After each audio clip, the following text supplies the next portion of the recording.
Shalom, giving all praise, glory, and honor to Yahweh by Hashem, Yahweh Shai by Hashem, Rakak Kwadash, double honor to the apostles and elders of Great Millstone who rule well. All right, the trailblazers of Israel, peace, blessings, and salutations to you sincere Akim out there pushing the truth across the four corners of the earth, risking your life to do so. And right now it's the dead of winter. It's supposed to be the new year. We know it's not, according to the scripture. Solomon had 12 princes. Matter of fact, let me just get it.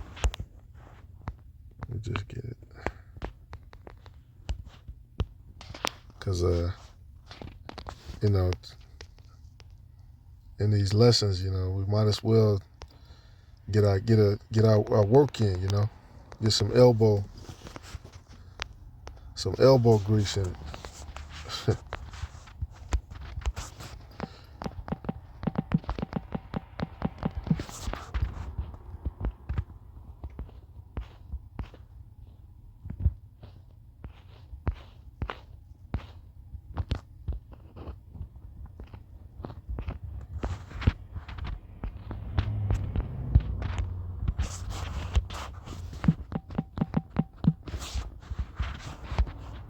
1 Kings 4:7. And Solomon had 12 officers over all Israel, which provided victuals for the king and his household. Each man his month in a year made provision. So that part of the calendar is correct. There are 12 months. All right, but the time that the year starts is not what they say it is. The start of the year is in the springtime, right, when life, sprouts in the earth. But this isn't a video about that. I just wanted to, drop that in there because the thing about the Lord, he requires fruit. He requires us to be fruitful. Right? The whole earth, which is Eden, paradise, is supposed to be fruitful. Right? And then you had that special garden eastward in Eden. And this is Deuteronomy 11:14. That I will give you the rain of your land. Okay, let me start up. Because when you have lands, this is what you look for. This is what's going to get you the most fruit. That's a blessing, man. Is the occupied state of Israel, they pay millions, maybe billions of dollars every year for produce, agriculture. This is Deuteronomy 11:9, and that ye may prolong your days in the land which the Lord sware unto your fathers to give unto them and to their seed, a land that floweth with milk and honey. They're not in the land of milk and honey, which milk and honey is a representation for flora and fauna, right? Plants and animals. Because if the plants are in order, the bees, and which is the chief amongst the fly, if the animals are in order, you start to get dairy, you start to be able to, have horses and all this other stuff. Chickens and turkey, things become populated. Esau keeps us in these cities, and Jake has no connection with the earth. Unless you travel, unless you have the money to go somewhere. But the Lord always does bless. This is Deuteronomy 11:10. For the land whither thou goest in to possess it is not as the land of Egypt, from whence ye came out. It's not desert land. Which Egypt does have some plants and stuff near the Nile, all right? But it's a lot of desert though. It says, from whence ye came out, where thou sowest seed and waterest it with thy foot as a garden of herbs. But the land whither ye go to possess it is a land of hills and valleys, and drinketh water of the rain of heaven. So this land is special. This land is special, man. The land we're about to receive is going to be special. The earth we're about to receive is going to be special. That's why they want they want the dew of heaven. They want possession of all things. It says, a land which the Lord thy power careth for, the eyes of the Lord thy power are always upon it, from the beginning of the year even unto the end of the year. So the whole year is just nice.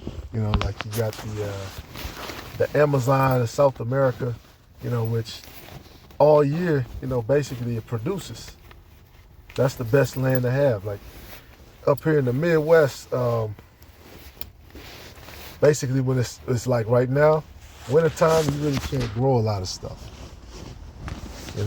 Maybe pumpkins or gourds or, certain things are kind of cold resistant, but for the most part, everything is going to die. But this land was so good that all year it's going to be productive.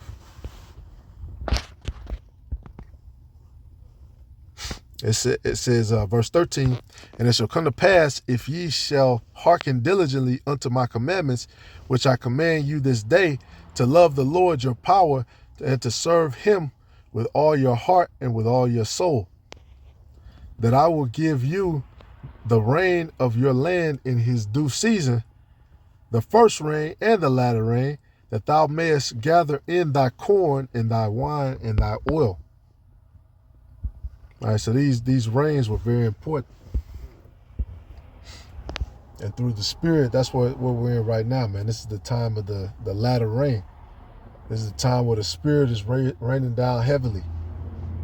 This is the time, if you're coming in and you just found out you're Israelites and, you've been reading through, you might have rolled through your roll. This is the time where you really need to lock in and understand what you're a part of and read through the scriptures and be doing lessons. This is that time. This is the time we want to be fruitful. We don't want to get cut off. It says, and I will send grass in thy field. And in fact, let me show you where it talks about that, because the Lord actually took that away. Right? It says, what's that? 2 Ezra 7 talks about that. The voice of the Lord.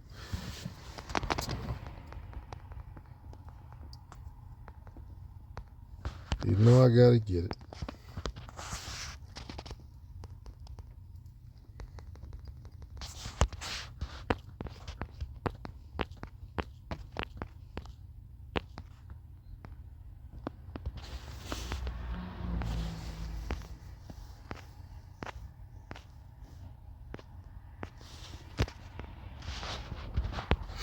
Right, 7 and 30. And the world shall be turned into the old silence 7 days, like as in the former judgments, so that no man shall remain. Which, men always abide in the earth. But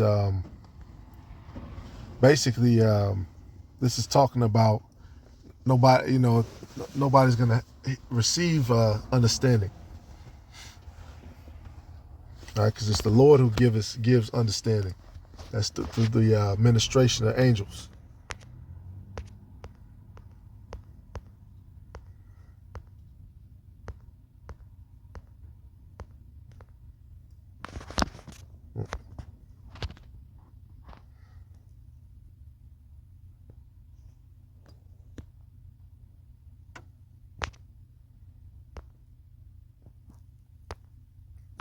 Jeremiah 3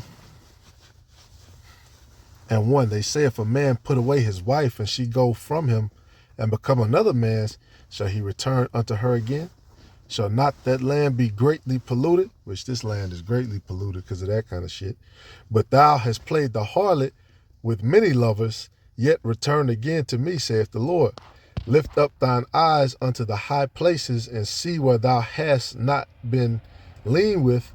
In the ways hast thou sat for them as the Arabian in the wilderness, and thou hast polluted the land with thy whoredoms and with thy wickedness. Therefore, spiritual whoredom. Therefore the showers have been withholden, and there hath been no latter rain, and there hath a whore's forehead, thou refusest to be ashamed. Right?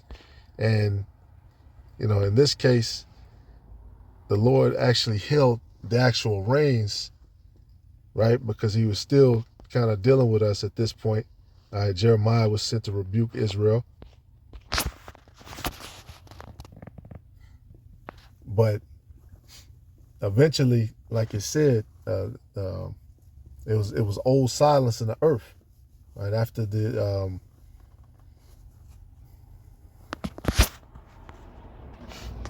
death of the Messiah, right? Jumping back, verse 29, 2 7 to 29, after these years shall my son Christ die, and all men that have life.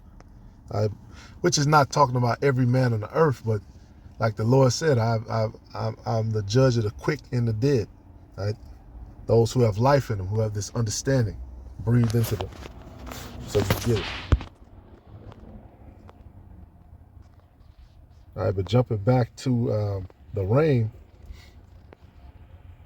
because that's how the life is breathed in us now. It's the Lord who woke us up, who said he would wake us up. Right? He said, what? Can these bones live again? And see, these are special times, because you have so much information coming out, and you have to make sure we're appreciative of the gift that we've been given and the time, to serve under the spirit of Yahweh Wa Yahweh Shai. Wak Rakakadash. And I truly believe that I've been part of something special. I might not be the top man. I might not be number 20, whatever number I am. All right, 'cause I ain't gonna, you know what I'm saying, just count myself out, of anything. But it's not about that. It's not about being the highest man up on the totem pole. Of course, you want to, scriptures say do everything without might. So, of course, you want to, push. You want to make your calling and election sure.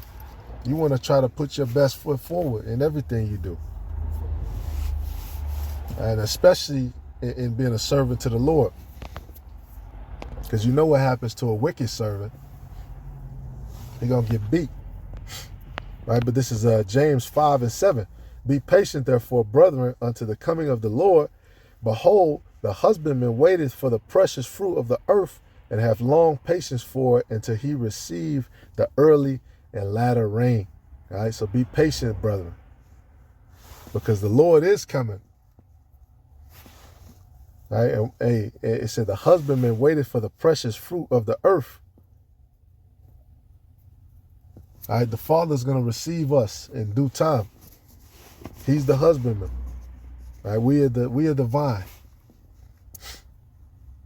And we want to be found fruitful. Like, we want to be found preaching this word and sending this vibration out every day.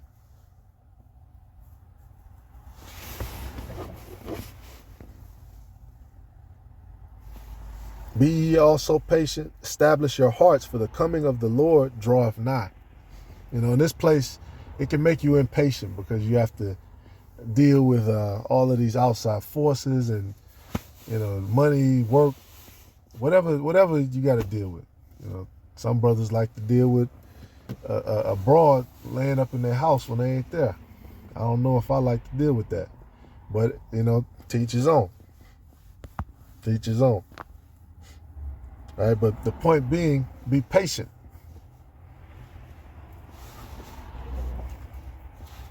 You got to wait. All right, but while you're being patient, we're being hit, we're being rained upon, we're growing. Our faith is being boosted. We're being forced to call on the name of the Lord. We're calling on his name in the right spirit, and we're receiving understanding. Right? This is the thing that we ask for. Hey, nobody likes being oppressed, man. A wise man hated oppression. But, this is a fire. This is a purification process. A lot of us come from all these different rough places, and, You was taught this bullshit. This other person was taught that bullshit. You know, BET programmed you for X amount of years, and now the Lord is showing you, you know, the greatest secrets in the universe. And you know, sometimes Jake get distracted. I know, because shit, it happens to me. All right, so lucky if I'm rambling,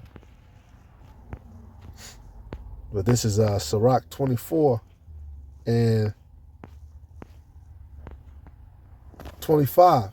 Like you have these different rivers which are in our land. It said he filleth all things with his wisdom, as Pison and as Tigris in the time of the new fruits. He maketh the understanding to abound like Euphrates, which all of these rivers are mentioned in Genesis 2 as well, and as Jordan in the time of harvest. All right, you know the river Jordan. He maketh the doctrine of knowledge appear as the light, and as Gihon in the time of vintage. And these are all bodies of water which are around Israel. It says, the first man knew her not perfectly, no more shall the last find her out. There's so many branches of knowledge, man. There's so many things of understanding, which all go back to the Lord. All right, and the scriptures talked about that. Solomon talked about that. He gave me understanding of plants and roots, and he actually had a family to work for him, to study, to be his planters. But you know, Solomon, he studies everything. All right, that's Yahweh Shai. He studies everything.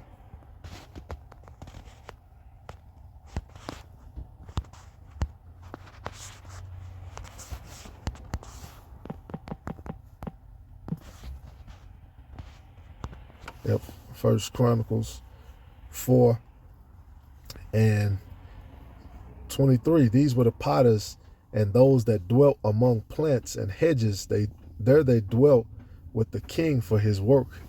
So Solomon had hedges, he had different plants, and he actually had, you know, wise people over those plants.